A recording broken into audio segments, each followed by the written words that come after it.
The war in France is over, but the silence that follows feels wrong. It is the summer of 1453. Rain falls on the grey roofs of London, dripping from the gargoyles of Westminster into the swollen Thames. England, once the terror of Europe, stands hollow and uncertain. Calais is all that remains of the empire that stretched once from Normandy to Bordeaux. The last ships returning from Gascony carry nothing but widows and ghosts. In the palace, King Henry VI walks alone. He is the son of a legend, the child of Agincourt's conqueror, but he was never meant to rule a broken world. Gentle, pious, fragile, Henry loves books more than battles, prayer more than politics. For a time, his kindness was enough. But now, as the kingdom bleeds money and faith, that kindness has curdled into paralysis. If you enjoy these journeys, a like and a subscription mean more than you think. They directly keep this channel alive. And I'd love to hear from you too. Where are you listening from and what time is it right now? Now together we at Sill slip into the journey. In August, as news reaches London that Bordeaux, England's final stronghold in France, has fallen, something in him shatters. He sits down in his chamber and does not rise for days. When servants try to speak, he does not answer. When the Queen enters, he stares through her as if through glass. He will remain like this for more than a year, unable to speak, move, or recognize his own child. The King of England is alive, but gone. Outside, the court divides around the empty throne. To the north, the House of York, led by Richard, Duke of York, watches in silence. Richard is proud, intelligent, and patient, a man who believes he was born to rule better than his king. His claim runs through the same bloodline as Henry's, only a shade less royal. To the south, the House of Lancaster, the king's own family, holds power through his French-born queen, Margaret of Anjou, ambitious, beautiful, and ruthless in defence of her husband's crown. You stand in the great hall of Westminster. As the air fills with whispers, courtiers speak of treason, of madness, of the curse that follows weak kings. Scribes sharpen their quills, soldiers polish armour they hope never to use again. It feels as though the country itself is holding its breath. In 1454, while the king still lies motionless, Parliament names Richard of York protector of the realm. He rules with efficiency, cuts taxes, restores order, dismisses corrupt officials. The people call him a saviour, but power in England is never borrowed, it is stolen. When Henry finally wakes the following winter, blinking as though from a long dream, he finds his authority already occupied. Queen Margaret moves swiftly. She reclaims her husband's seal, reinstates her allies, and begins gathering men in the north under the banner of the Red Rose of Lancaster. York answers with his own, a white rose, pure and cold as winter light. No one yet calls it civil war, but the colour of flowers will soon mark the colour of blood. You ride through the countryside that spring. The fields are rich with early crops, yet fear hangs over every village. Messengers gallop through the mud with sealed orders. Armories open quietly at night. Blacksmiths forge arrowheads instead of ploughshares. Each shire swears loyalty, some to York, some to Lancaster, as if choosing saints before the apocalypse. In the north near St. Albans, both armies begin to move. The Yorkists, fewer in number but disciplined, march under banners embroidered with suns and lions. Richard of York rides beside his ally Richard Neville, Earl of Warwick, known already as the Kingmaker, a man whose charm and ambition are matched only by his appetite for control. The Lancastrians, led by the Duke of Somerset, hold the town, narrow streets, stone walls and barricades of carts. They believe the Yorkists will hesitate to attack the king's forces. They are wrong. On May 22nd, 1455, the first battle of the Wars of the Roses begins. The morning is bright, the air heavy with the scent of rain on dust. The Yorkists advance swiftly, their archers firing from behind hedges. The Lancastrians answer with cannon fire, crude bombards that shatter roofs but scatter few men. Within an hour, the narrow lanes of St. Albans are choked with smoke and blood. Arrows whistle between houses. Men fight hand to hand among the market stalls. You move through the chaos. The flash of steel, the cries of a York echoing through the square. The Duke of Somerset falls, his armour split. The Lancastrian line breaks. Henry VIII, found sitting beneath a tree with an arrow wound in his neck, is taken gently by York's men and escorted to safety. His captain kneels before him, as if before an altar. "Your Grace is free," Richard says softly. "England is safe again. But England will never be safe again." The battle lasts barely 2 hours, yet its echo will ring for 30 years. 2,500 men die beneath the banners of 2 roses. For the first time in living memory, Englishmen have killed Englishmen for the crown. In the aftermath, Richard of York returns to London as a hero. The king, frail and bewildered, pardons him, or perhaps simply forgets to hate him. Margaret of Anjou does not. She retreats north, swearing vengeance, gathering allies among the disinherited nobles. The country fractures along invisible lines, not just Lancaster and York, but neighbour against neighbour, brother against brother. You walk through the marketplace of St. Albans a week later. The air still smells of iron and wet straw. The church bells toll for the dead, and women move among the bodies, searching for familiar rings or faces. A boy picks up a fallen banner from the mud, white silk stained crimson. He folds it carefully, not knowing what it means. Far away, in the royal chambers of Westminster, the king prays, the queen plots, and the roses begin to bloom again, this time watered by English blood. Summer fades into mist and fear. The Battle of St. Albans has ended, but its silence feels heavier than the fight itself. The streets of London are quiet. The taverns whisper in low voices. For the first time in living memory, the crown sits on a king who cannot carry it, and everyone knows it. King Henry VI returns to Westminster pale and distant, his mind still lost somewhere between prayer and nothingness. Servants report that he spends hours staring at the stained glass, lips moving without sound. Sometimes he speaks to people who aren't there. Sometimes he forgets his own name. The court moves around him like attendants around a candle that flickers too low to trust. You walk through the long gallery of the palace. The air smells of wax and damp stone.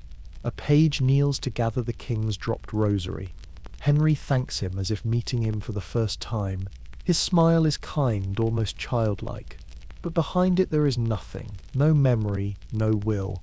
The crown weighs more than he does. In those empty spaces, others grow strong. Queen Margaret of Anjou fills the silence with her own voice. At 31, she is fierce, intelligent, and terrifyingly sure of her purpose. She knows her husband cannot rule, therefore she will.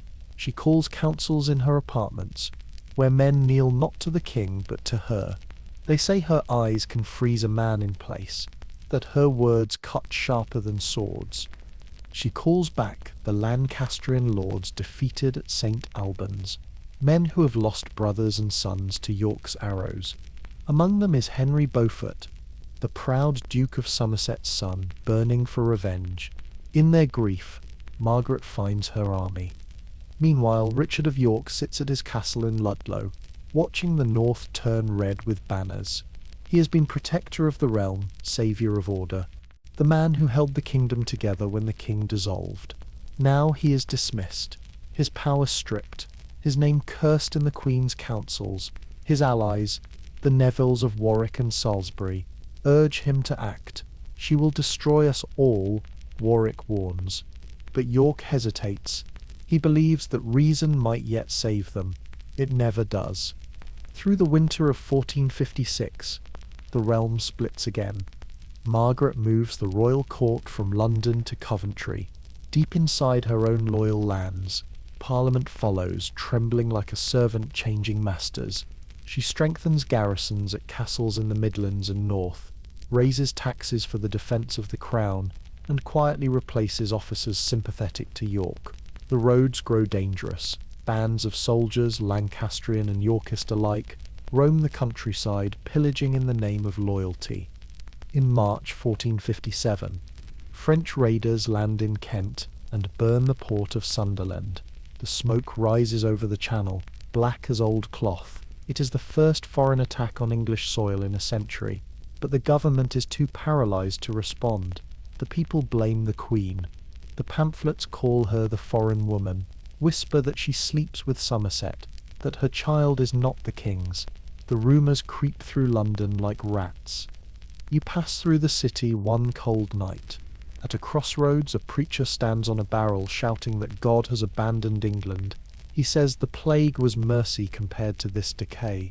A small crowd listens, too hungry to argue. When soldiers appear to arrest him, no one protests. They've learned that silence is safer.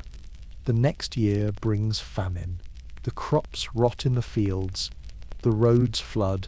The poor die quietly by the hedgerows.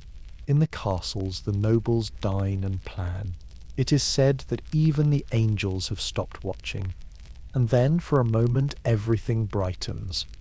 In April 1459, Queen Margaret bears another son, Edward of Westminster.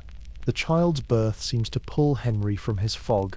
He holds the baby, smiles, and for the first time in years speaks clearly, a prince. The court rejoices, believing a miracle has happened. But miracles are short-lived in England. By autumn, the king's mind has gone again, and the realm returns to chaos. That same year, Richard of York makes his move. He gathers his allies, the Earls of Salisbury and Warwick, and raises his banner in the north. He claims he comes not against the king, but against evil counsellors who poison the realm. Everyone knows he means the Queen. The first clashes are small ambushes in the mist, skirmishes that vanish before the chronicles can name them. But soon the armies grow. Warwick brings men from Calais, archers seasoned by war in France, disciplined and fearless. Margaret calls levies from the north, thousands of farmers and miners who fight with clubs and flails. The roses bloom again. The confrontation comes at Ludford Bridge, near York's own lands. Rain pours as the armies face each other across the swollen river. At dawn, the king's banner appears, still bearing the cross of St. George and the motto Dieu et mon droit. For all his frailty, his name is still sacred. York's men see it and hesitate. That night, as lightning flashes, whole companies desert. Warwick flees to Calais. York escapes to Ireland. The rebellion collapses without a battle. For a while it seems over. Margaret triumphs. The Lancastrians confiscate Yorkist lands, summon Parliament at Coventry, and declare their enemies traitors. The act is called the Parliament of Devils. Hundreds are attainted, their titles stripped, their families ruined, their sons declared illegitimate. England becomes a chessboard of vengeance. You stand outside Coventry's hall as the decrees are read aloud. The crowd cheers because cheering is safer than silence.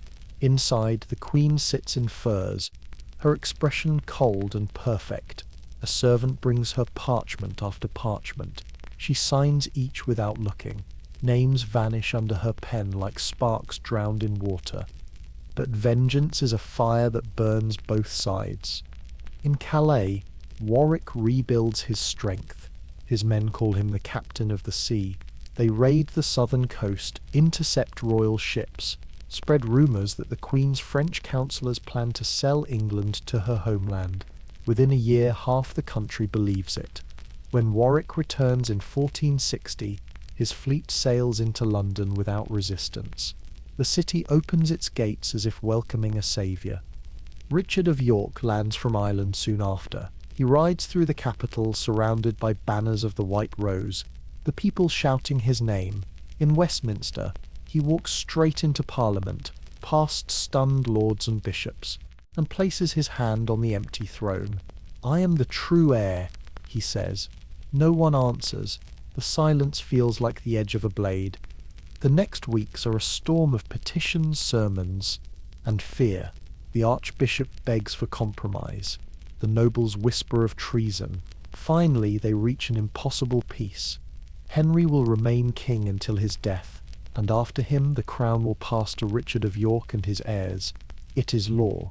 It is reason. It is doomed. When news reaches Queen Margaret in the north, she laughs. "I will not see my son disinherited while I live," she says. Her armies begin to gather again, as snow falls over the hills. You ride north through the winter wind. The sky is the colour of iron. At every inn, you hear the same question murmured by travellers: "Whose king shall we have by spring?" No one answers. The king prays. The queen marches. The roses sleep beneath the frost, waiting for the thaw. Winter has always been England Sip's truest enemy. By March 1461, the whole country lies under a skin of ice. The rivers are hard, the trees bare, and the air sharp enough to cut. Yet armies still march. They move like dark stains across a white page, banners snapping in the wind, boots grinding frozen mud to dust. For 6 years England has bled quietly. Now it begins to roar again. At Christmas, Queen Margaret of Anjou swept south from Scotland with a tide of northern men, rough soldiers, hungry and wild, fighting not for pay but for vengeance. Behind her rides the captured King Henry VI, pale as a ghost, carried more like a relic than a ruler. Their banners bear the red rose of Lancaster. Their swords bear memory. They mean to erase the Yorkist peace and reclaim the crown for their child, Prince Edward. In London, Richard of York is dead. He fell 3 months earlier at Wakefield, surrounded and outnumbered, his head set afterward upon the city gate of York, with a paper crown nailed to his skull. The Queen ordered it herself. England shuddered, and then hardened. For every corpse the north hung from its walls. A new army rose in the south. Richard's son, Edward, Earl of March, is 19.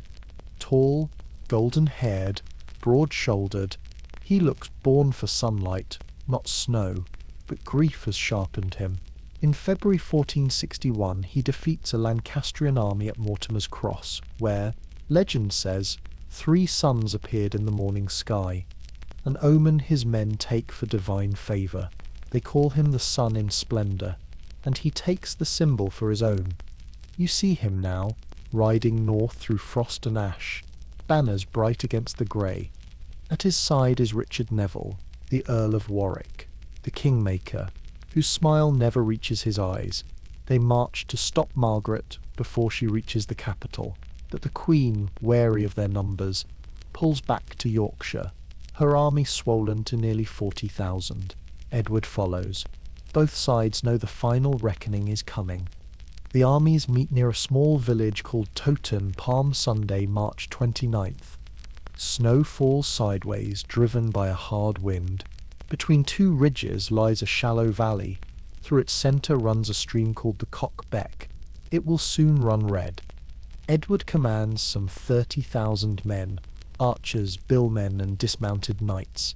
He places his guns on a low rise, his archers forward behind rows of stakes. Across the field, the Lancastrians, perhaps 40,000, under the Dukes of Somerset and Exeter, form dense ranks of steel. Between them blows the wind, cold, fierce, carrying the snow into the faces of the northerners. It is the smallest of mercies, but it will decide the day. At noon, horns sound. The archers step forward. You hear the creak of thousands of bowstrings drawn at once, a sound like wood groaning beneath ice. Then the storm begins. The first English volley vanishes into the white sky and falls unseen on the enemy line.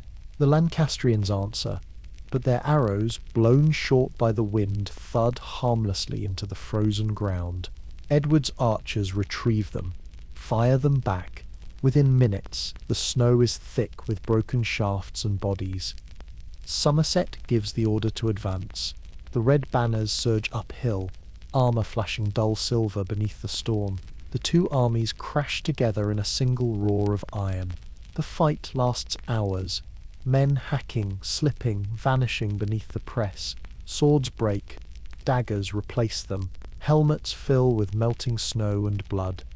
You move through the chaos, the world reduced to breath and heartbeat. A man beside you loses his footing. Another drags him down and stabs blindly through mail. Horses scream. Somewhere in the white blur, a trumpet sounds retreat, but no one hears. There is no retreat, only exhaustion. By mid-afternoon, the field is a mire of flesh and ice. Edward rides among his men, his armour streaked with mud, shouting encouragement until his voice breaks. Warwick's reserve slams into the Lancastrian flank, turning the press into panic. The wind shifts, the snow clears for a heartbeat, and the Yorkist sunburst banner rises high on the ridge. The sight breaks the enemy's spirit. The red roses begin to fall back toward the frozen stream. The retreat becomes slaughter. Across the Cockbeck, the ice collapses under the weight of fleeing men. Hundreds drown, dragged down by armour and terror. Archers on the banks loose into the mass without pity. Chroniclers will later write that the river was choked with men, so that one might pass upon the dead as upon a bridge. Even those words cannot contain it. As dusk settles, the wind dies. The snow turns pink, then black. Between 30 and 40,000 men are dead or dying. No one will ever know the number. The Battle of Towton has consumed an entire generation. Edward rides through the valley at nightfall. Torches flicker across the drifts, lighting faces frozen in the act of prayer, of rage, of disbelief. He halts by the stream and looks down at the ice still stained red beneath his horse's hooves. Here ends the winter of our discontent. Warwick says quietly beside him. Edward says nothing. He is 19, and he has killed a kingdom. The next morning the snow melts. Crows gather on the field, black against white. Priests move among the bodies, blessing what they can reach. The wind carries the smell of blood for miles. Towton will be remembered not as victory, but as reckoning. Within days, word reaches London. Bells ring, the people pour into the streets, weeping with relief.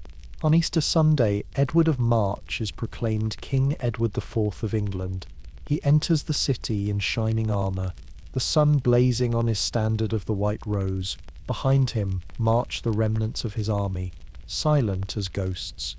Henry VIII and Queen Margaret flee north, then into Scotland, carrying their son. The red rose withers but does not die. Yet for now the crown rests on Yorkist brows, young and unsteady. You stand on the hill above Towton as the light fades. The snow gleams faintly in the moonlight, rippling over the shapes beneath. Somewhere, a wolf howls, the first heard here in years. The air smells clean again, as if the sky itself has washed the world, but under the frozen crust, the ground is warm. Wars like winters never truly end. They only wait for spring. And beneath the surface of Edward's new peace, roots of vengeance are already stirring, roots that will bloom again, red and white, in the soil of a haunted kingdom. The snow of Towton has melted, but the memory of it still stains the soil. The year is 1461. England lies stunned beneath its new king.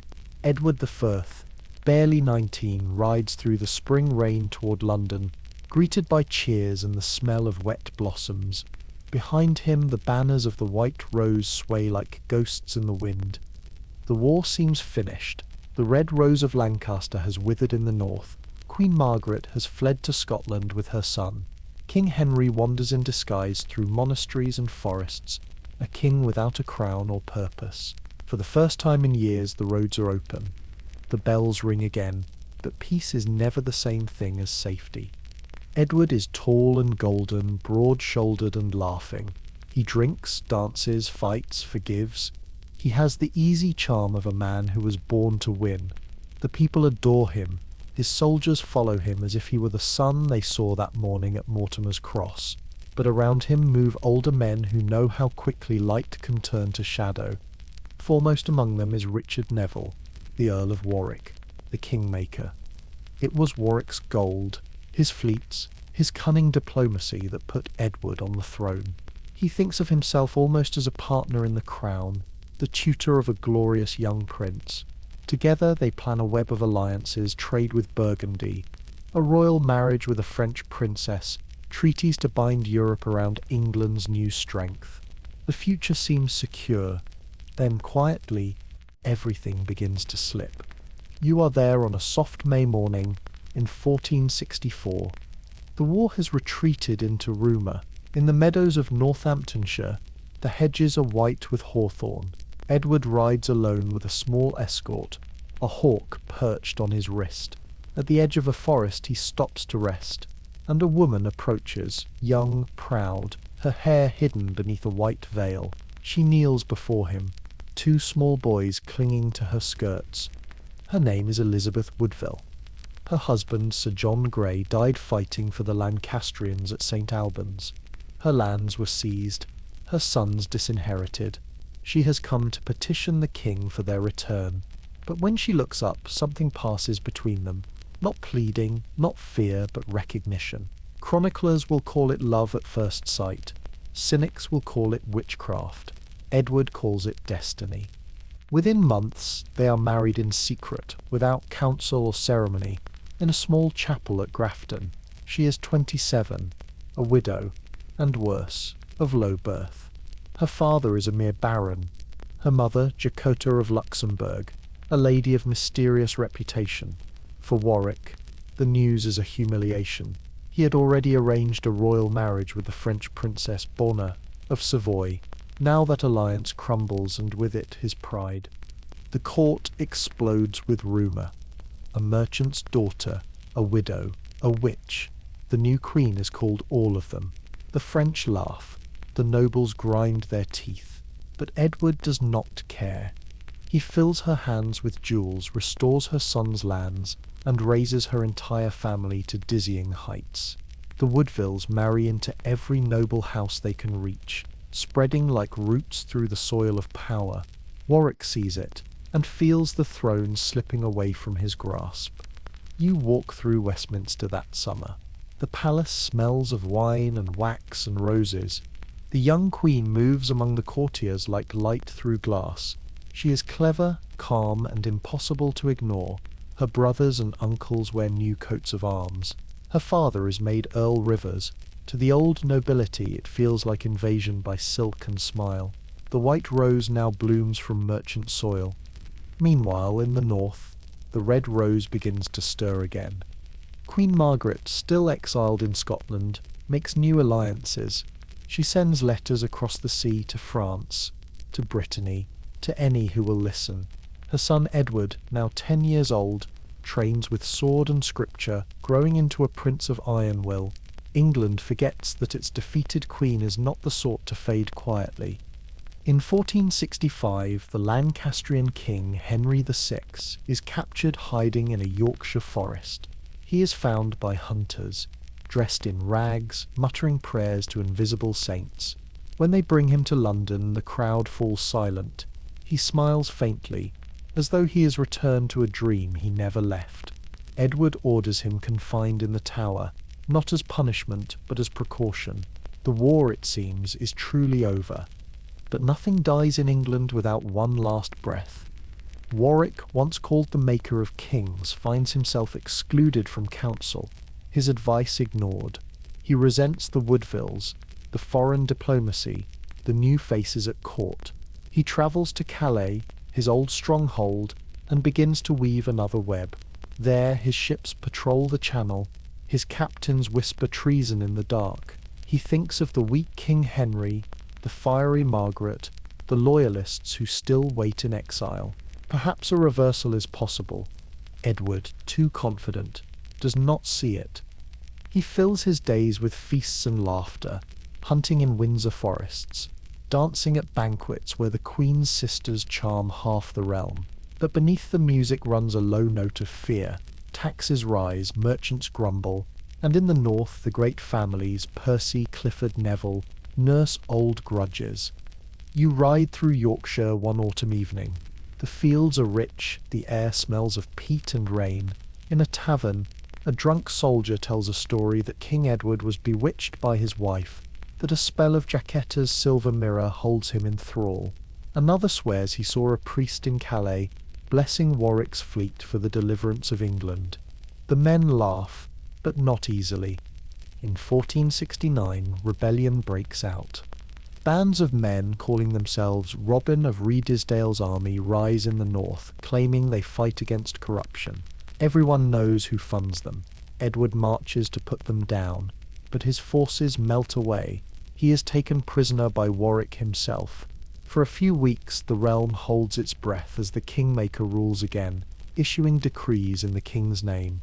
But Edward is too popular, too alive to vanish. The city turns against Warwick, London riots for its golden king. Within months he is free, riding again through the gates of Westminster to cheers. Warwick flees to France, taking with him Edward's brother George, Duke of Clarence, seduced by promise and resentment. In exile, the Kingmaker does the unthinkable. He joins the Red Rose.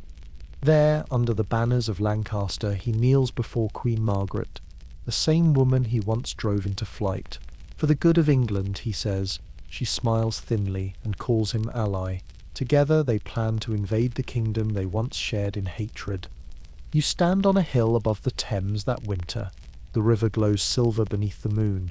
Frost gleams on every leaf. Somewhere beyond the horizon, ships are being built, oaths sworn, and another generation of men is sharpening blades for a crown that no longer shines. In the palace, Queen Elizabeth feels the cold creeping through the corridors. She walks the hall alone, one hand on her belly, another child on the way. Outside, the wind rises, rattling the windows like drums in the distance. England sleeps uneasily, and the roses dream of war again. If you enjoy these journeys, a like and a subscription mean more than you think. They directly keep this channel alive. Autumn 1470. The wind smells of salt and smoke. Along the southern coast of England, fishermen pull their nets and stare toward the horizon, where dark sails rise against the pale sky. It has been 10 years since Towton, 10 years of uneasy peace under the White Rose. Now the sea brings the ghosts back. Richard Neville, Earl of Warwick, once the Kingmaker and Edward's greatest ally, has returned, no longer in rebellion but in conquest. Beside him stands Queen Margaret of Anjou, once the enemy he swore to destroy. Between them rides Prince Edward of Lancaster, 17 and sole heir to the Red Rose. They come not to negotiate, but to reclaim. In London, King Edward IV hears the news too late. His brother George of Clarence, once forgiven, never trusted, turns again, joining Warwick and the Lancastrians. Half the realm rises behind them. Edward rides north to suppress a new rebellion, but his forces melt away in the rain. When he realizes the Kingmaker has landed in Kent and London has opened its gates to him, he understands the game is lost.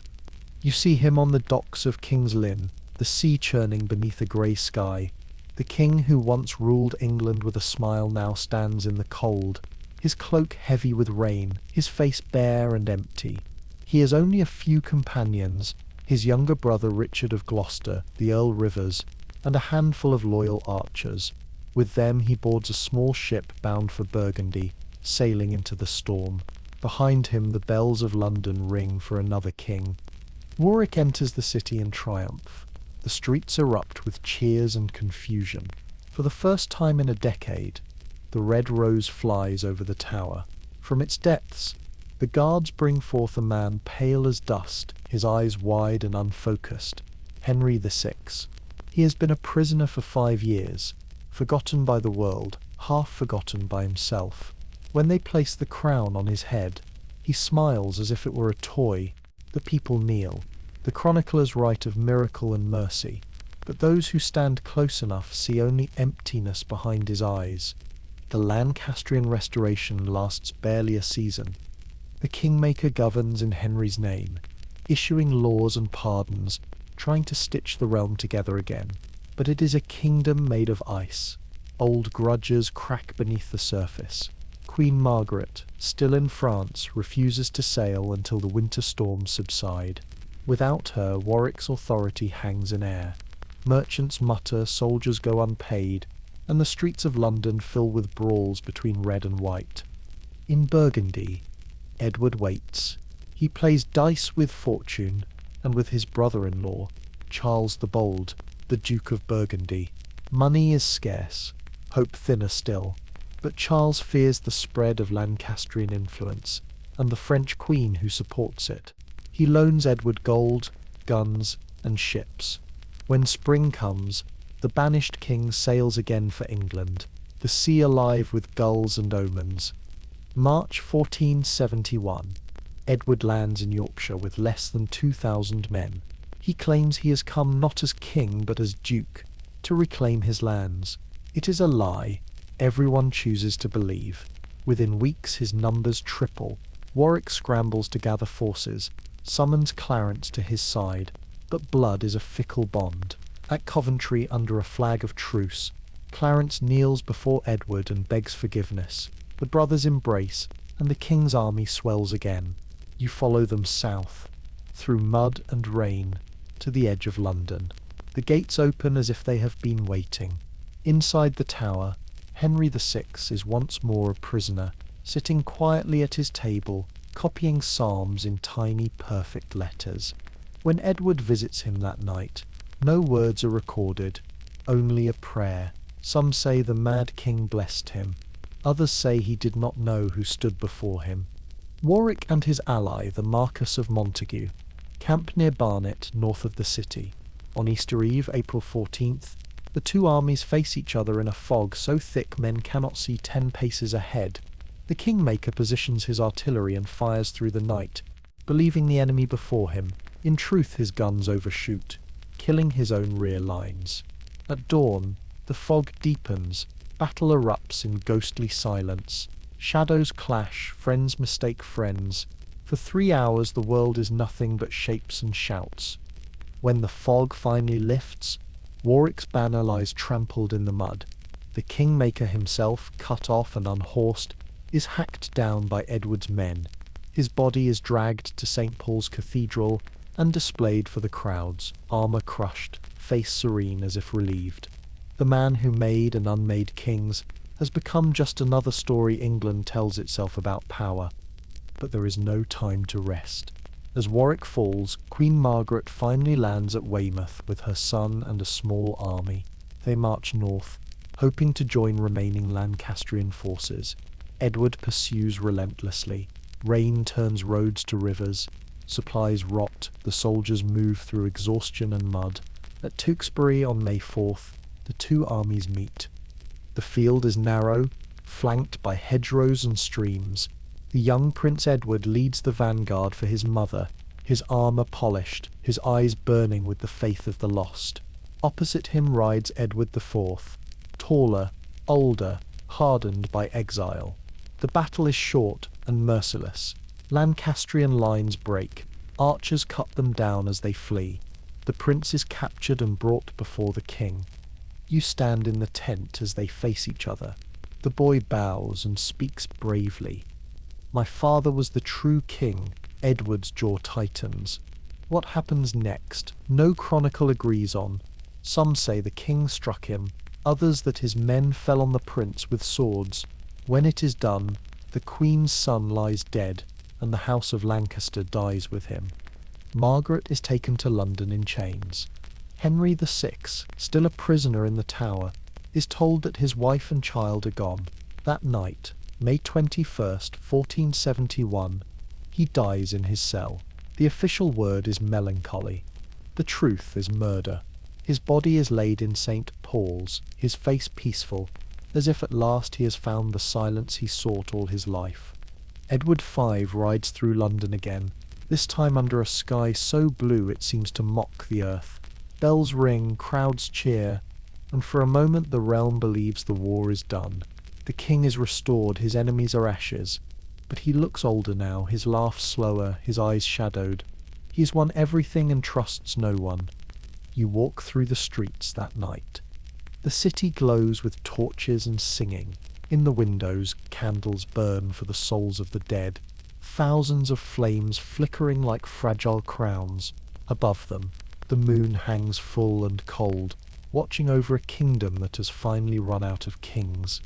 For now the white rose blooms alone in the snow, but beneath its roots new shadows stir, ambition, envy, and the dark water of family blood that never really freezes. Spring, 1483.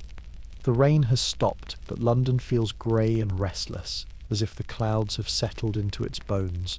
The wars are over, or so people tell themselves. Markets are full again. Ships crowd the Thames. The white rose flies over the Tower, but peace in England is like a fragile mirror. One crack and it shatters to dust. King Edward IV is dying.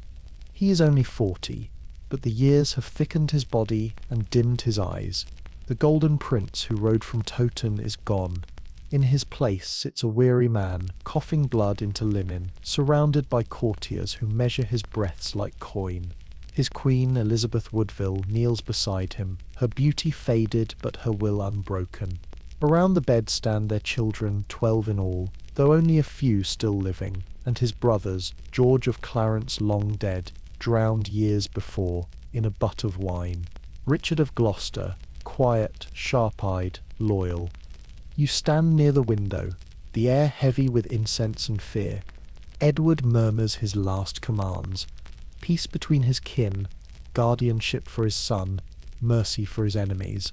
Then, on April 9th, 1483, he exhales once and does not draw breath again. The bells of St. Paul's toll through the drizzle. The city listens in silence. His heir, Edward IV, is 12 years old. A boy with his father's face and his mother's pale eyes. Too young to rule, too clever to be ruled. The crown passes to him in name, but in truth it belongs to whoever can hold it. The Queen acts first.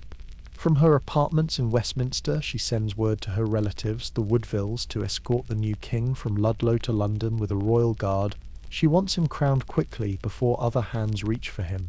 But in the north, her brother-in-law, Richard, Duke of Gloucester, has already begun to move. He writes in careful letters of loyalty, of duty, of protecting his brother's legacy. Yet those who know him see calculation beneath courtesy.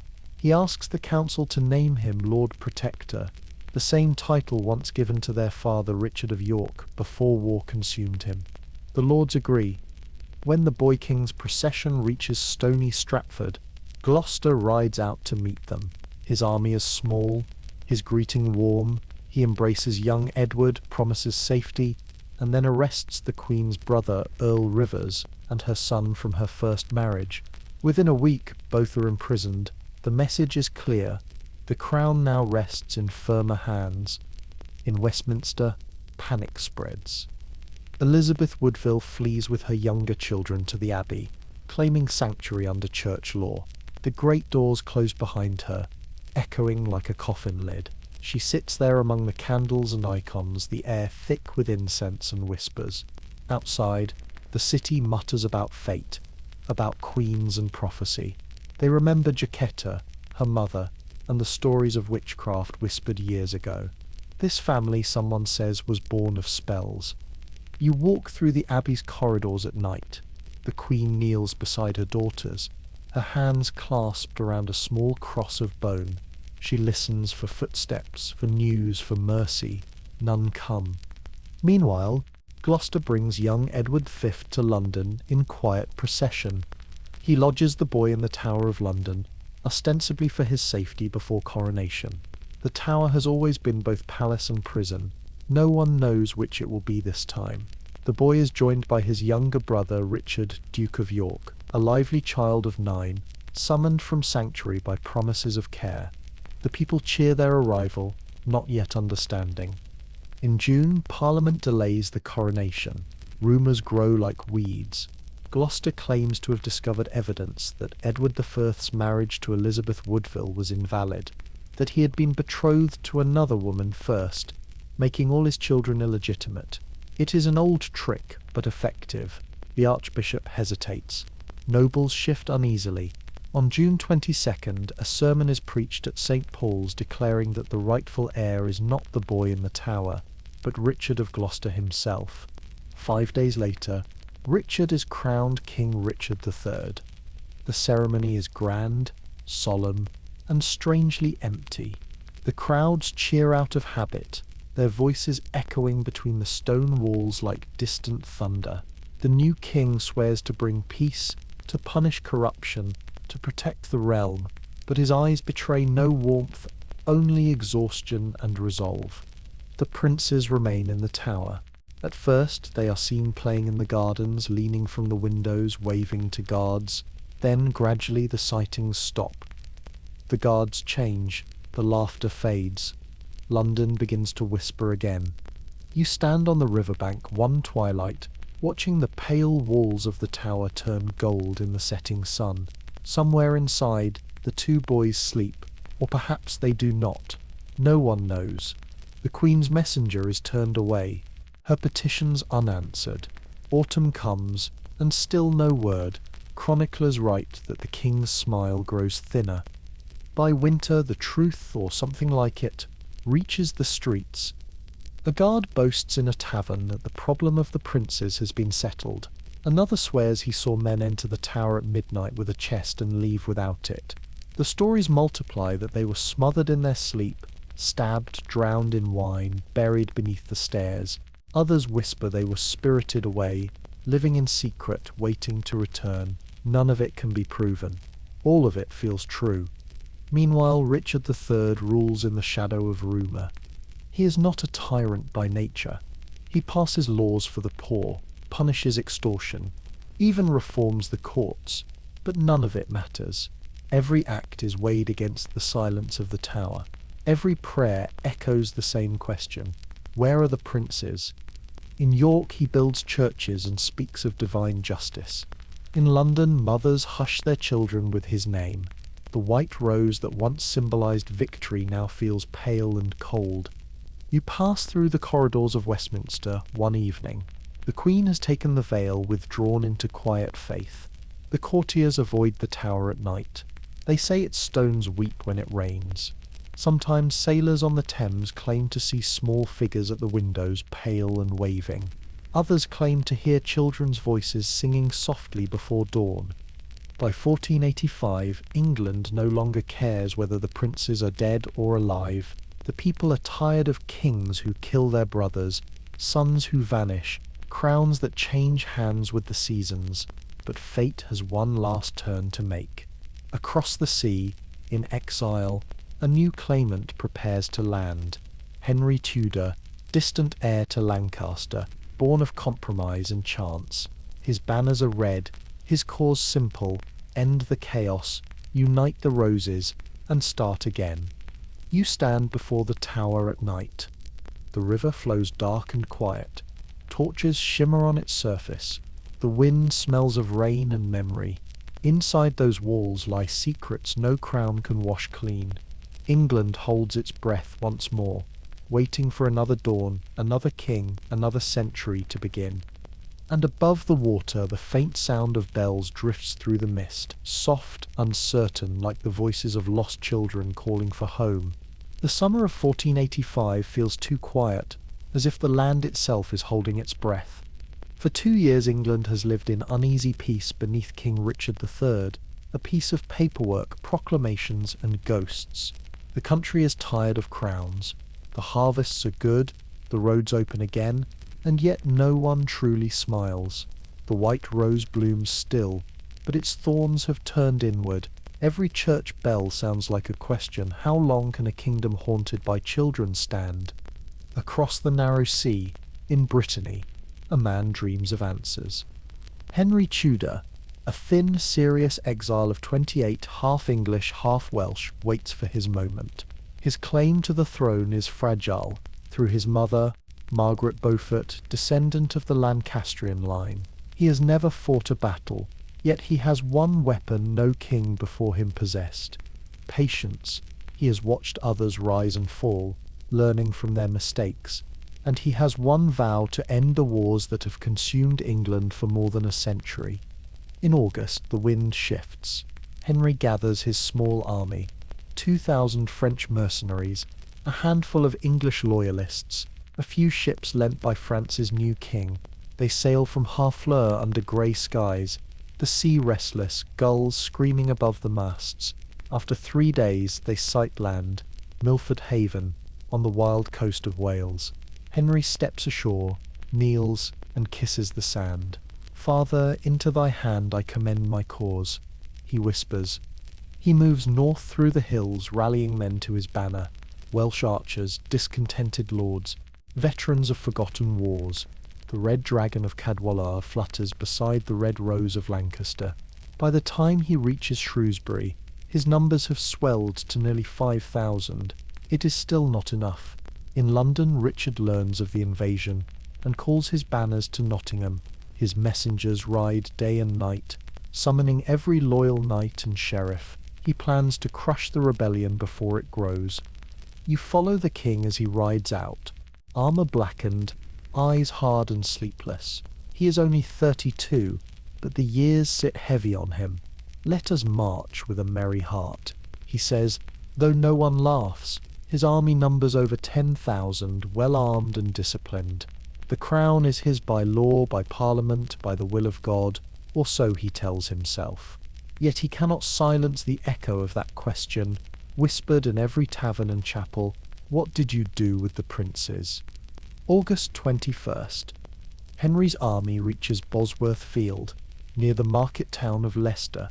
A shallow valley of marshy ground and low ridges stretches before them. Richard's men already hold the high ground, their banners gleaming in the morning light, white boars on crimson fluttering above the mist. Between the two armies lies a meadow, wet with dew, destined to become legend.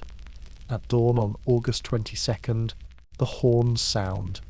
You stand among Henry's ranks, the air cold against your throat. Across the field, drums beat, banners rise, voices shout. Richard's artillery opens first, heavy cannon booming, smoke rolling over the grass. Henry's men advance cautiously, French pikemen leading, Welsh archers behind. Arrows hiss through the fog. Richard Sepp's line holds firm, but something shifts. To the north, the banners of Lord Stanley, a powerful noble whose loyalty both sides have courted, stand motionless. His forces, 3,000 men, watch from the ridge, waiting to see who will win. The king sends word, "Join me now, or die as traitors." Stanley replies that his heart is with the crown, but he does not say whose crown. The battle surges and recoils. Henry's army fights uphill, pressed hard by cavalry. His standard-bearer falls. Another seizes the flag before it touches the ground.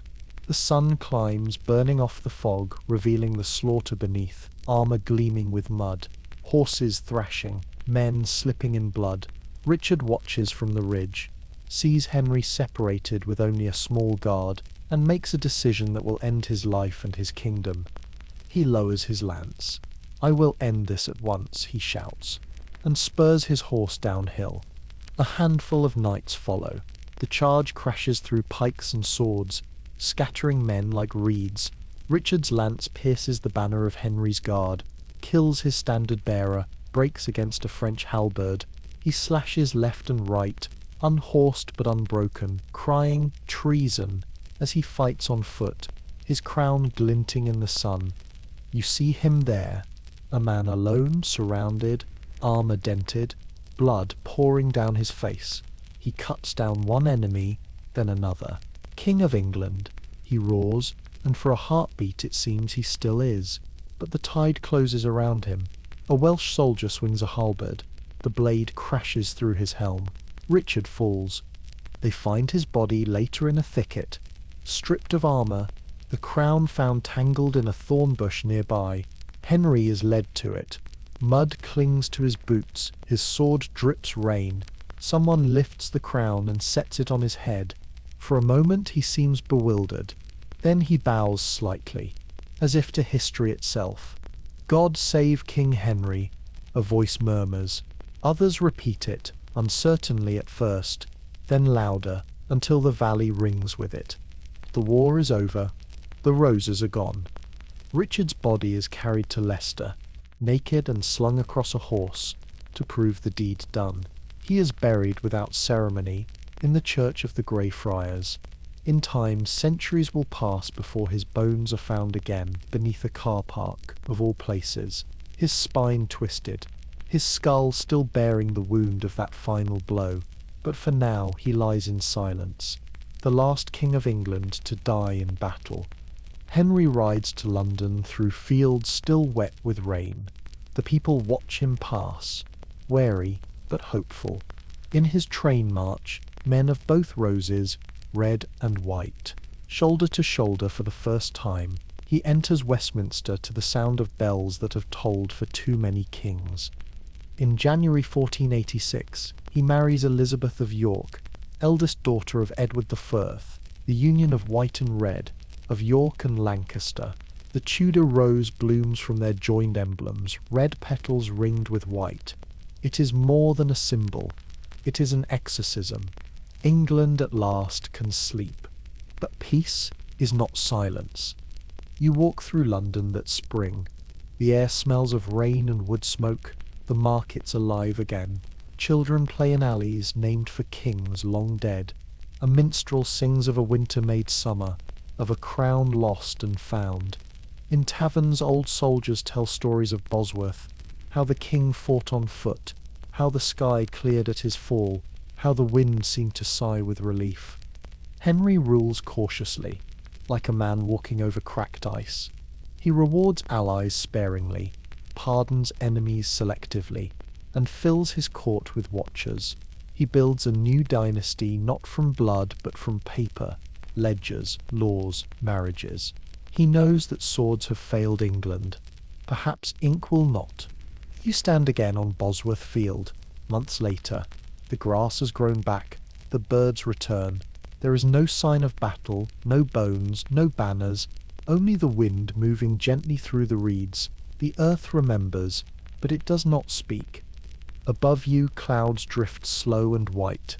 The roses are gone now, blended into one. The war that began with inheritance ends with survival. England has been remade, no longer a kingdom of feudal lords, but a nation of subjects, merchants, farmers and kings who are only men. The sun dips behind the hills, the light softening to gold. Somewhere a bell tolls from a distant church. The wind carries its echo across the field where crowns once fell and roses once bled. History exhales. The Middle Ages are over. The war has ended, but the air still smells of iron. Autumn mists hang over the Thames, muffling the sound of bells. England wakes slowly, like a wounded man unsure if he has survived. The banners of Lancaster and York are gone. The new emblem, the Tudor rose, red within white, hangs above the palace gates, delicate and untested. King Henry VII sits upon a throne that still feels borrowed. He has no great army, no ancient claim, no deep well of trust. His strength lies in survival, and he guards it like gold. The crown that fell at Bosworth sits upon his head, but he knows too well how easily such things can fall again. Every night he dreams of the field, of hooves, of breath, of the final silence after Richard's last cry. You stand in the Great Hall of Westminster on the day of his coronation, October 30th, 1485. The air is thick with incense, the light thin and grey. The nobles kneel because they must, but their eyes flicker sideways, measuring him, remembering other kings. The archbishop anoints his forehead. A choir sings Te Deum Laudamus. Outside rain drums softly on the roof. It sounds almost like applause. To secure his crown, Henry turns first to the past. He orders Parliament to declare the day before Bosworth a date of rebellion, making Richard the traitor and himself the rightful king by law. Then, in January 1486, he fulfills the promise that ended the wars. He marries Elizabeth of York, daughter of Edward IV. The union of red and white roses becomes flesh. The wedding is held in Westminster Abbey by candlelight. You watch them stand together. Henry, tall but gaunt, his eyes dark and cautious. Elizabeth, graceful, gentle, the last princess of the old blood. When he takes her hand, something almost like warmth passes between them. The choir's song rises into the vaults, echoing like prayer and relief. Outside, London celebrates for the first time in living memory without fear. But Henry VII's peace is made of numbers and paper. He spends his days not in battlefields, but at desks piled high with accounts. He counts everything: coin, grain, ships, names. His council is small and secretive, filled with men of skill rather than birth. lawyers, merchants, administrators. They call him careful, methodical, and cold. He calls himself necessary. He creates a new court, the Court of Star Chamber, to judge treason and corruption without the interference of nobles. He builds networks of spies and informants, sending quiet men into every shire to listen. He taxes gently at first, then heavily, and keeps the gold close. For the first time in generations, England's treasury begins to fill. Yet even gold cannot silence ghosts. Rebellion brews again, born not of ambition but of memory. In 1486, a rumour spreads that Edward, one of the lost princes of the Tower, still lives. In Ireland, a boy named Lambert Simnel, barely 10, is dressed as a Yorkist heir and proclaimed king by discontented lords. The rebellion gathers speed. Foreign mercenaries land in Lancashire. Henry marches to meet them near Wakefield. The battle is brief and brutal. Simnel's army, poorly trained, half-believing, breaks within an hour. Thousands die on the muddy slopes. The boy himself is captured.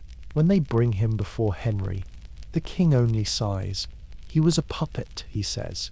Instead of execution, he orders the child to serve in the royal kitchens. The people call it mercy. Henry calls it strategy. You walk through London that summer. Shops reopen, churches hum with prayers for the king's long life. But every tavern still carries whispers that the true Yorkist heir lives abroad, that the Tower still hides its secret, that the new king fears the shadows more than he trusts the sun. Henry listens. He never forgets. Years pass. The Queen bears children: Arthur, Margaret, Henry, Mary, each a promise that the line will not break again. The king grows richer, his court more organised, his spies more numerous. Yet behind every reform lies caution. He trusts no one fully, not his nobles, not his allies, sometimes not even his family. He keeps his mother, Margaret Beaufort, close. She rules the household with quiet power, a woman of iron devotion and endless prayer. She reminds him daily that he is chosen by Providence, not luck. When he cannot sleep, he walks the palace corridors at night, fingers brushing the tapestries that tell of wars now ended. He reads the faces woven into the fabric: York, Lancaster, Neville, Warwick, and wonders which of them ever truly believed they were right. In 1497, another rebellion rises, this time under Perkin Warbeck. A young man claiming to be the younger Prince Richard of York escaped from the Tower. His manners are noble, his story persuasive. Kings of Europe recognize him. Armies gather under his banner. Henry responds not with fury but with patience. He lets the lie grow fat, then cuts it down. When Warbeck is captured, the king questions him privately. The boy's courage breaks. "I am no prince," he confesses, "only a merchant's son." Henry listens in silence, then orders him confined to the Tower, the same walls that once devoured two real princes. You visit that place again. The corridors are damp, the stones cold. Some say the ghosts still wander there. The laughter of boys, the soft echo of small feet. When Warbeck is executed in 1499, London barely notices. The city has learned to live with its secrets. Henry grows older, thinner, harder. He builds ships, roads, laws. He arranges marriages that will bind England to Europe. His son Arthur to Spain's Catherine of Aragon, his daughter Margaret to the King of Scotland. He dreams of a world where kings rule by coin and counsel, not by sword, but inside the unease never fades. On winter nights he sits alone in his chamber, a single candle burning. Outside, the wind rattles the windows like distant drums. He knows that peace is never permanent, that every crown sits upon a knife's edge. His hands, always cold, grip the table as though to hold the realm still. When Queen Elizabeth dies in childbirth in 1503, something in him breaks quietly. He withdraws from court, moving through shadowed corridors like a ghost of his own making. The people whisper that he has turned into his enemy, silent, paranoid, consumed by guilt. But the kingdom he leaves behind is solid. The treasury overflows, the nobles are subdued, the navy rebuilt. You walk through London one dawn in 1509. The city hums with life, bakers, bells, merchants shouting prices. Henry VII lies dying in Richmond Palace, his breath thin, his heart stubborn. He asks for light, and when the servants draw back the curtains, he murmurs, "It is enough." Outside, the river glows gold in the morning sun. The crown passes to his second son, a tall, bright boy of 18 named Henry. The courtiers cheer, the bells ring again. England smiles, believing the dark century is finally behind it. But history never sleeps. You stand on the banks of the Thames, watching the water turn silver beneath the dawn. The Tudor rose shines on every banner, calm and perfect. Yet beneath that harmony lies a hum of power, ambition, hunger, the same notes that played through every reign before. The faces have changed, the music remains. Still, for now, there is peace. The fields bloom, the roads are safe, and the kingdom breathes without fear. The roses, at last, have become one. And somewhere deep within the tower, behind locked doors and centuries of silence, the ghosts of two boys rest easy, for the war that killed them has finally been forgotten by the living. If you enjoy these journeys, a like and a subscription mean more than you think. They directly keep this channel alive. April 1509. The river glitters like a blade beneath the morning sun. Bells toll across London, slow and deep, each one carrying two messages, one for death, one for birth. King Henry VII is dead. King Henry VIII is crowned. The kingdom breathes again, as if released from a long, tight grip. For 24 years, Henry Tudor had ruled through silence and suspicion, his gold locked in chests, his heart locked in caution. Now his sun rises like dawn after a storm. At 17, Henry is everything his father was not: tall, vibrant, laughing, radiant with health. His hair glows copper in the sun. His smile seems made of promise. You stand among the crowd as he rides into London. The streets are strewn with flowers, the air rich with spice and sweat. Trumpets sound from every window, banners ripple like waves. The people cheer not just for their new king, but for youth itself. It feels as if England, after a century of blood and shadow, has finally remembered how to be alive. Inside Westminster Abbey, the coronation unfolds in a blaze of gold. The crown that once trembled on Henry VII's wary brow now rests easily on his son's. The archbishop's hands shake not with fear but with joy. When the choir sings Gloria in Excelsis Deo, even the stone walls seem to lift their heads. The new king turns, smiling at the crowd, and for the first time in living memory they smile back. In the first months of his reign, England becomes a festival. The prisons empty, taxes ease, proclamations of pardon sweep through the shires, merchants return to trade, masons rebuild churches neglected by decades of war, scholars speak of a golden age, poets of a second spring. Henry fills his court with music, lutes, organs, voices rising in polyphony. The dark habits of his father are swept away by silk and laughter. He marries Catherine of Aragon, widow of his brother Arthur, a Spanish princess with eyes like calm fire. She is older, wise, devout, and carries the dignity of two empires. Their wedding, held in June, fills London with bells. You walk through the crowds outside St. Two, pause as petals fall from the windows above. The people call them the sun, and the pearl bright, steady, destined for greatness. But power always wears two faces. Behind the pageantry, the machinery of the new world hums quietly to life. Henry inherits his father's system of councils and courts, his spies, his ledgers, but he turns them toward glory instead of fear. He dreams of conquest, of learning, of legacy. He calls himself the defender of the faith, collects scholars from Italy, painters from Flanders, and musicians from every corner of Europe. The Renaissance has arrived in England. You walk through Hampton Court, still new and smelling of wet plaster. The corridors echo with laughter and boots. The courtyards shimmer with colour. Here ideas bloom faster than roses. Erasmus visits from Rotterdam. Thomas More debates philosophy with courtiers in velvet robes. The printing presses hum like distant hives, pouring out new books, new thoughts, new doubts. At night, the young king walks the gardens with Catherine, his voice low, his hand in hers. "We are made for peace," he says. "Our children will never know what came before." She smiles, believing him. The fountains murmur in the dark, fed by the same river that once carried bodies from the wars of their fathers. Yet beneath the beauty something ancient still stirs.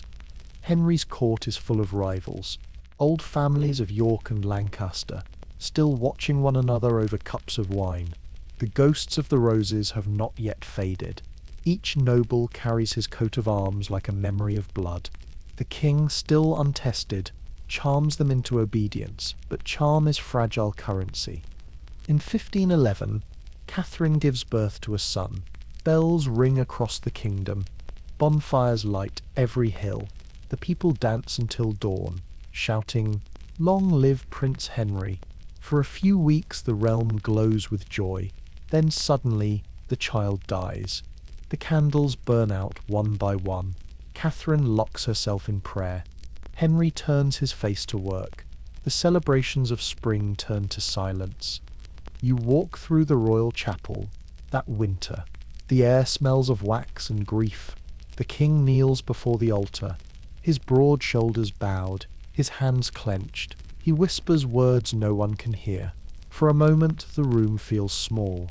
The crown heavy again. Every dynasty, it seems, must pay a tax in sorrow before it earns its peace. But Henry is not his father. He refuses to yield to melancholy. Within a year, tournaments blaze again. Armour gleams, trumpets sound. He rides at the tilt, laughing, striking his opponents with reckless joy. His people adore him. This is what a king should be, they say. Young, fearless, golden.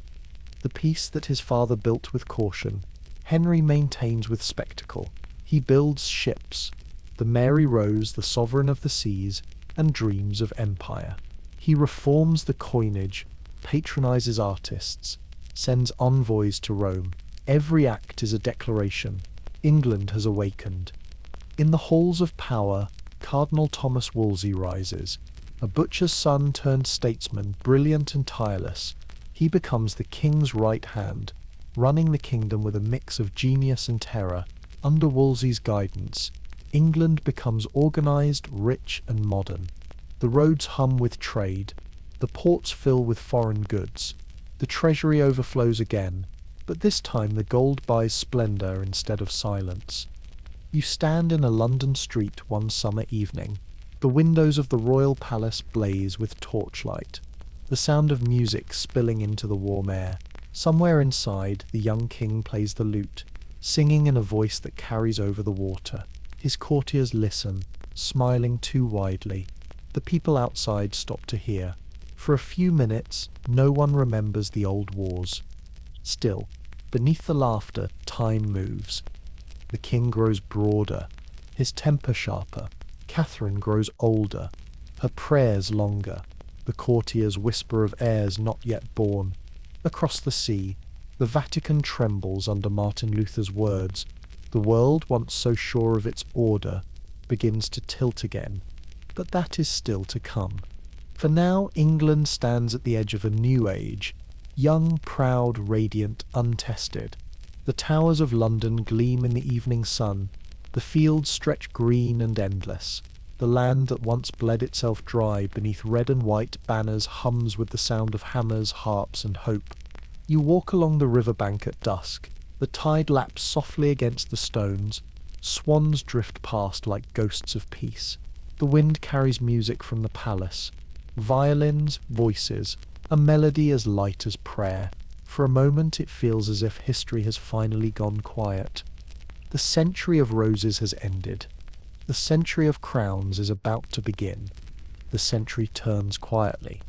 No drums, no banners, no trumpets, just dawns that come earlier, ships that sail farther, books that speak louder than priests ever did. The Middle Ages, the long night of stone and sword, begins to fade like mist above the Thames. You stand in London on a morning washed clean by rain. The sky is pale, the streets glisten, and for the first time in living memory there are no gallows in the square, no banners of rebellion on the wind. Bells ring not for war but for weddings, for markets, for life itself. England has outlived her ghosts. In the royal palace, King Henry VIII walks the corridors humming to himself. He is older now, thicker in the shoulders, slower to smile, but his presence still fills every room. Painters from Italy follow him like moths, capturing his face in colour and oil. Scholars from Oxford debate scripture and geometry at his table. The court smells of parchment and perfume, a strange mixture of learning and vanity. Once, kings measured their worth in battles. Now they measure it in buildings, in music, in laws. The hammers that once forged swords now ring on cathedrals and palaces. Hampton Court rises from the river like a dream of order. Red brick, carved stone, wide halls filled with light. To walk its galleries is to feel time itself change texture from cold iron to warm wood. You pass through the gardens at dusk. Roses climb the walls, white and red together, indistinguishable now. Children chase each other between hedges where soldiers once marched. The air hums with bees and distant singing. The war that tore the kingdom apart has become a story, then a song, then a silence. Yet peace has its own kind of danger. Under the glitter, the old forces still stir, the hunger for certainty, the fear of change. In taverns, men argue about faith, whether salvation lies with Rome or with the conscience of man. On the docks, merchants speak of new worlds across the ocean. Priests whisper of heresy. Sailors whisper of gold. The map of the world, once fixed and holy, begins to ripple. Henry listens, fascinated and uneasy. He builds ships instead of cathedrals, floating fortresses of oak and cannon. He dreams not of crusades, but of commerce. When he looks at the sea, he does not see boundaries. He sees the future. His courtiers call him the new Alexander, the Prince of Renaissance. But sometimes, late at night, he walks alone through the chapel, the flicker of candles painting the vaulted ceiling with ghosts of older kings.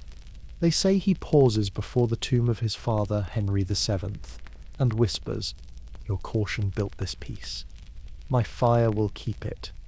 You walk through London again, 20 years after Bosworth. The city has changed beyond recognition. Stone houses replace timber, bridges span the river, glass windows shine like small suns. The smell of ink fills the air, printers turning out books faster than monks could copy a single page. A man can now hold the world in his hands, printed in black and white. Knowledge spreads like fire, and no king can contain it. The people, too, have changed. They no longer call themselves subjects of a lord, but Englishmen. The word carries weight, not bloodline, but belonging. The Wars of Roses have forged a new idea that a country can survive its kings. A nation has been born, not in triumph, but in endurance. You visit the countryside one spring morning. The hedgerows are heavy with blossom. The air smells of rain and earth. In a small church, sunlight falls through a window showing two roses intertwined, a red within a white. Beneath it, carved into the stone, is a single line, "Remember peace." No one recalls who placed it there. Perhaps a soldier who lived too long. Perhaps a priest tired of burying boys. Back in the capital, the court shines brighter than ever. Musicians play madrigals, courtiers dance, poets recite verses about virtue and empire. The king's laughter rolls through the halls like thunder. Yet among the candles you notice something else. The faces of old men watching the young, remembering how quickly fire spreads. At the edge of the city, the Tower of London still stands, patient and grey. Its stones are older than any dynasty, its silence deeper than any prayer. The ravens still circle its turrets. The river still laps against its walls. Tourists from the countryside come to see the place where the princes once vanished. They whisper, cross themselves, and leave flowers by the gate. The guards shake their heads. They've been gone 100 years, one says, but the tower remembers. As night falls, fog rises from the river. The moon drifts above the rooftops, pale and immense. The wind smells of salt and parchment, sea and ink. Somewhere a bell tolls midnight. You listen and realize that the sound is different now. Less a warning, more a heartbeat. The Middle Ages are ending not with a scream, but with a sigh. The torch has passed from knights to scholars, from crusaders to explorers, from the sword to the mind. The same courage that once led men to Towton and Agincourt now drives ships toward horizons unseen. The Wars of Roses are over, but their echo becomes rhythm, the pulse of a nation learning to dream. You stand on a hill outside the city. The lights of London shimmer below, scattered like fallen stars. Beyond them stretches the dark plain of the future. In the silence you think of all who walked this path before, the blind kings, the white queens, the peasants with pitchforks, the archers in the rain, the two lost princes. Their world has ended, but their story remains stitched into every road, every word, every breath. The wind rises, carrying the smell of the sea, the same sea that once divided kingdoms and will soon unite worlds. A gull cries, lonely and eternal. The moon glints on the water, turning it to silver. For a moment, the centuries fold together. The clang of swords, the murmur of printing presses, the laughter of courtiers, the rustle of turning pages. You close your eyes. The sounds blend into a single note, soft, endless, human. The Middle Ages have ended. The modern world has begun. And somewhere, deep beneath the calm earth, the roses bloom again, no longer red or white, but gold in the morning sun. The story is over now. The kings are gone, the crown set aside. Only the sound of rain remains, soft against the windows of time. You breathe slowly, feeling the weight of a century fade from your shoulders. The wars that burned across fields and cities have turned to dust. The names that once filled chronicles, Edward, Margaret, Henry, Richard, are only echoes in the dark. Their voices fade with the wind, gentle and far away. Somewhere, a bell tolls, not for battle, not for grief, but for rest. Its tone carries through the quiet like a heartbeat from another age. You walk through a meadow washed silver by moonlight. The grass sways around your legs, damp and cool. Every blade glimmers, each one a memory of swords drawn, banners lifted, vows whispered. They shimmer, then fade. The air smells of earth and rain, of life beginning again. In the distance, you see the outline of the tower, black against the sky. The water glows faintly at its base, the river moving slow as breath, and for a moment you imagine the roses there, red and white together, blooming quietly where no one can see. The past does not end, it sleeps. It waits inside you, peaceful, patient, like the tide before dawn. The night deepens. The stars drift overhead. The hum of the world slows until there is nothing left but stillness. No war, no fear, no crown. You are safe. The story is at rest. Let the centuries fade behind your eyes, and drift with them into silence, into light, into dreams. Sweet dreams.